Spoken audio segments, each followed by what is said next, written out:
Pemerintah itu eksekutor ya, regulator, eksekutor, pembuat pengaturan, penataan, dan eksekusi. Dari awal jauh-jauh saya sampaikan bahwa persoalan banjir ini adalah akibat penataan air yang tidak sesuai tempatnya. Mestinya air diserap oleh alam, itu nggak diserap oleh alam. Kenapa? Karena pendangkalan sungai pertama. Faktor apa? Faktor limbah, faktor pertumbuhan penduduk, dan lain-lain. Yang kedua adalah hutan sebagian gundul. Kenapa? Aktivitas perkebunan yang tidak selayaknya sesuai aturan, pertambangan yang tidak mengatur tentang limbah yang baik. Maka saran saya, pemerintah tuh jangan cuma suratin, dipanggil, ditarik itu para pengusaha itu, ajak mana alat beratmu, yuk keruk, kita awasi langsung. Siapa? Apa teknis yang mengawasi? LHK kah? PU kah? SDM kah? Kolaborasi. Langsung ajak gotong royong, sini alat beratmu keruk ini. Kalau surat itu makan waktu lagi, keburu terendam rumah orang. Nah, yang kedua, revitalisasi alam. Ada namanya Bappedas, BKSDA, ada namanya kehutanan. Mana pohon tanam itu mana? Cek lapangan. Yang mana yang tumbuh, yang mana yang mati. Nah, kemudian nih terkait nih Sungai Bengkulu. Keruk dong. Karena saya melihat zaman saya dulu kuliah ya, Sungai Bengkulu tuh 6 meter lebih dalamannya saya nyelam. Sekarang setengah pinggang nggak nyampe. Artinya apa? Debit air itu tidak tempat menampung, maka tuh dikeruk saja. Boleh nggak kita? Boleh. Normalisasi sungai namanya. Nah, dalam dunia PU cita bina marga itu dibolehkan, ya kan, SDA sumber daya alam dibolehkan, dikeruk sungai itu dibolehkan. Mana yang sering wewenang kabupaten, kota, silakan kota yang kerjakan. Yang wewenang provinsi silakan provinsi kerjakan. Yang memang tidak mampu kerjakan oleh kabupaten kota provinsi, ayo berangkatlah gubernur, wali kota, bupati, temuin menteri. Di Bengkulu ini hampir setiap lokasi ada HGU yang masanya akan habis.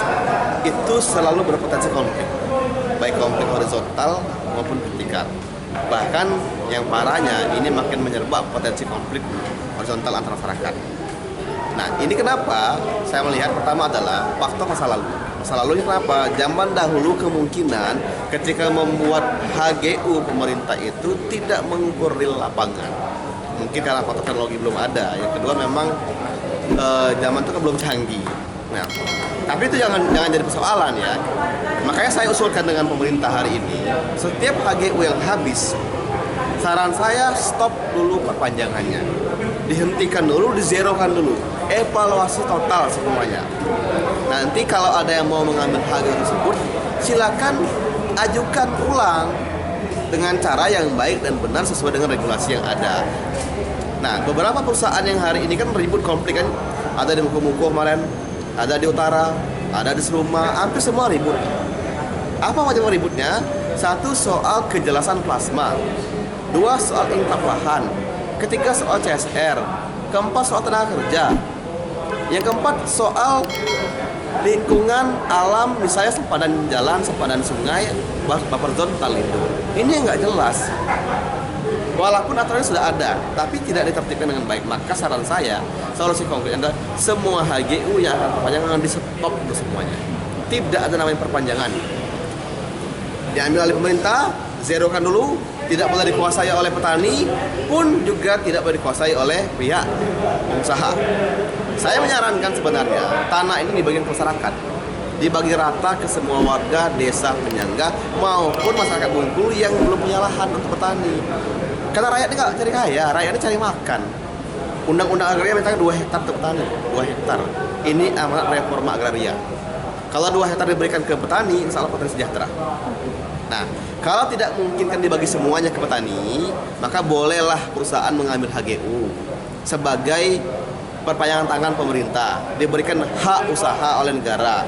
Dengan catatan, namanya juga hak usaha, mesti tertib, taat azas, taat undang-undang, bayar pajak, ya kan? CSR diperankan, tenaga kerja libatkan warga lokal, plasma difungsikan, kebutuhan publik misalnya butuh lahan inklap untuk pemakaman, sekolah, diberikan dong. Saya kan kasihan, ada desa nggak punya pemakaman, minta inklap diberi-beri, kan lucu. Di mana orang mau ngubur mati? Nah, boleh perpanjangan, tapi nanti tertibkan dulu. Disirokan dulu ya, Bang. itu kalau udah dizerokan semua tidak mempengaruhi investasi di Hulu? Kenapa? Karena memang udah habis waktunya. Tidak perlu investasi. Kenapa? Investasi kita nggak larang ya. Kita tidak mengusir investasi. Silakan masuk ke buku investasi. Kan memang sudah habis waktunya. Nah kalau dia mau urus baru dong. Tapi ini zerokan dulu. Karena ada aturan undang-undang bahwa 2 tahun sebelum habis masa HGU itu kan boleh mengajukan. Boleh mengajukan. Kan juga dong boleh pemerintah menahan. Nah pemerintah saran saya tahan dulu semuanya. Tidak boleh ada namanya perpanjangan. Stop dulu, periksa dulu total. Di mana yang salah ini? Tertibkan dari awal. Ibarat kita mau menata bangunan, tuh desain ulang. Nah gitu.